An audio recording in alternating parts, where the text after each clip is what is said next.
लंबे समय तक स्थगित रही। कई ऐसे भ्रष्टाचार के मामले हम लोगों ने उठाए तो देश हित में उठाए, और 2G स्पेक्ट्रम के मामले में आप जानते हैं कि उसके बाद सुप्रीम कोर्ट ने उसका कॉग्निजेंस लिया, और उसके बाद जब 2G स्पेक्ट्रम की री ऑक्शनिंग हुई तो गवर्नमेंट एक्सचेकर को, सरकारी खजाने को 1,26,000 करोड़ का मुनाफा यदि कराया है, तो भारतीय जनता पार्टी की यह जो दोनों सदनों में हमारी जो नेता हैं और आदरणीय अडवाणी जी, इन लोगों के द्वारा जो यह प्रश्न उठाया गया, उसके परिणाम स्वरूप यह मुनाफा हुआ है। तो क्या हमारी यह राजनीति नकारात्मक है? यदि इसे नकारात्मक राजनीति कहते हैं तो सकारात्मक राजनीति किसे कहते हैं? इसीलिए आज के अवसर पर इससे ज्यादा कुछ न कहते हुए आदरणीय जोशी जी के द्वारा जो भी प्रस्ताव प्रस्तुत किया गया है उसका समर्थन करते हुए, बहनों भाइयों, अब वह समय आ गया है कि हमें जनता के बीच जाना होगा, अलख जगाना होगा, जनता के अंदर यह विश्वास पैदा करना होगा कि सचमुच हिंदुस्तान को इस संकट से कोई राजनीतिक पार्टी उबार सकती है तो भारतीय जनता पार्टी उबार सकती है।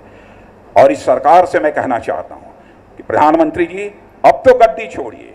इस सरकार के बने रहने का कोई औचित्य नहीं रह गया है। भ्रष्टाचार का यदि कोई आरोप लगता है तो आपको तो स्वतः कहना चाहिए कि हम किसी भी एजेंसी से जांच कराने के लिए तैयार हैं, लेकिन आपकी जुबान ही नहीं खुलती है, बल्कि आप अपने को डिफेंड करने की कोशिश करते हैं।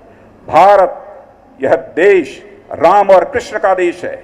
मर्यादा पुरुषोत्तम भगवान राम के ऊपर समाज की अंतिम सीढ़ी पर बैठे हुए एक आदमी ने जब उंगली उठा दी थी तो उन्होंने अपने प्राणों से प्यारी सीता को भी अग्नि परीक्षा से गुजरने को मजबूर कर दिया था। ऐसे राम का देश यह भारत है। प्रधानमंत्री जी, आरोप तो आरोप ही होता है अडवाणी जी के ऊपर। आपकी हुकूमत में हवाला मामले को लेकर एक बेबुनियाद निराधार आरोप चस्पा कर दिया गया। क्षण भर की देर नहीं लगाई, हम सबके आग्रह के बावजूद उन्होंने कहा आरोप तो आरोप ही होता है, मैं संसद की सदस्यता से त्याग पत्र देता हूं और तब तक मैं संसद में कदम नहीं रखूंगा जब तक कि मैं आरोप मुक्त नहीं हो जाऊंगा। पेट्रोल पंपों के आवंटन में, एलपीजी की गैस की एजेंसीज के आवंटन में जब हमारे कांग्रेस के लोगों के द्वारा अटल जी के ऊपर आरोप लगाया गया, बहुत सारे लोग ये कहते रहे कि अटल जी आरोप तो विरोधियों के द्वारा ऐसे ही लगते हैं।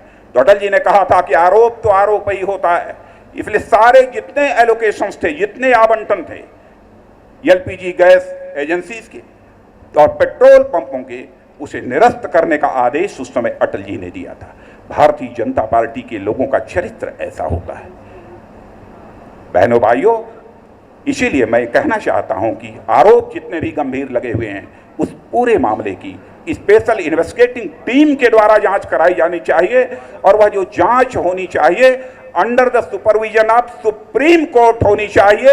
यह भारतीय जनता पार्टी की मांग है और मुझे पूरा विश्वास है कि भारतीय जनता पार्टी के कार्यकर्ताओं के अंदर वह क्षमता है, वह सामर्थ्य है कि हम संसद में भी और संसद के बाहर इस सरकार के ऊपर इतना दबाव बनाएंगे कि यह सरकार जितने भी भ्रष्टाचार के मामले, जितने भी भ्रष्टाचार के आरोप इस सरकार पर लगे हैं उसकी जांच कराने के लिए सरकार मजबूर हो जाएगी।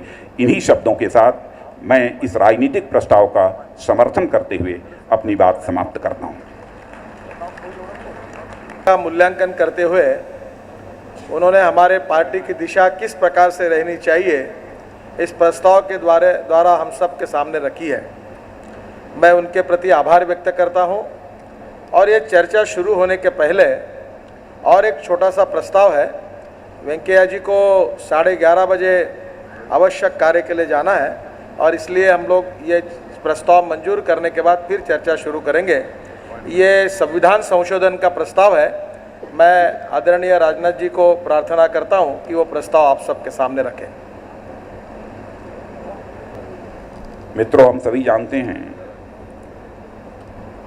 कि पार्टी की सांगठनिक गतिविधियों को चलाने के लिए हमारा एक अपना संविधान है, और जब से हमारी यह राजनीतिक पार्टी भाजपा बनी है, यानी पहले जनसंघ भी जब थी,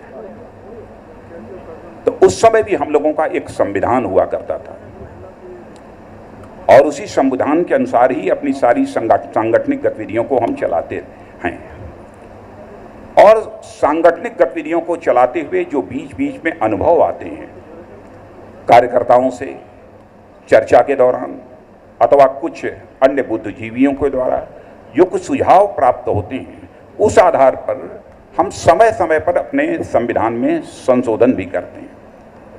इसीलिए आपने देखा होगा कि जब मुंबई की राष्ट्रीय कार्यकारिणी की बैठक थी, तो मुंबई की राष्ट्रीय कार्यकारिणी की बैठक में भी हम लोगों ने भारतीय जनता पार्टी के संविधान के धारा 21 में एक परिवर्तन किया था और पूरी राष्ट्रीय कार्यकारिणी ने सर्वसम्मति उसे पास किया था।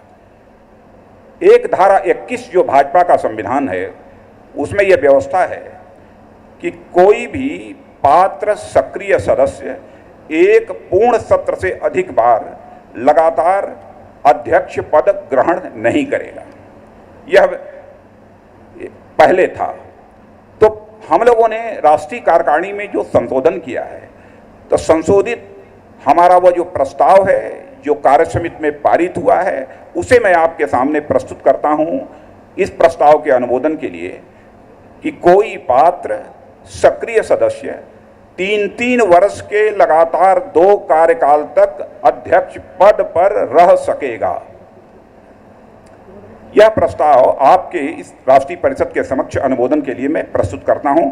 इसे अंग्रेजी में भी मैं पढ़ देता हूं। Any eligible active member can hold the post of president for consecutive 2 terms of 3 years each। यह संशोधन करना है। मैं आप सबसे यही अनुरोध करूंगा कि कृपया इसे सर्वसम्मत पारित करने का कष्ट करें।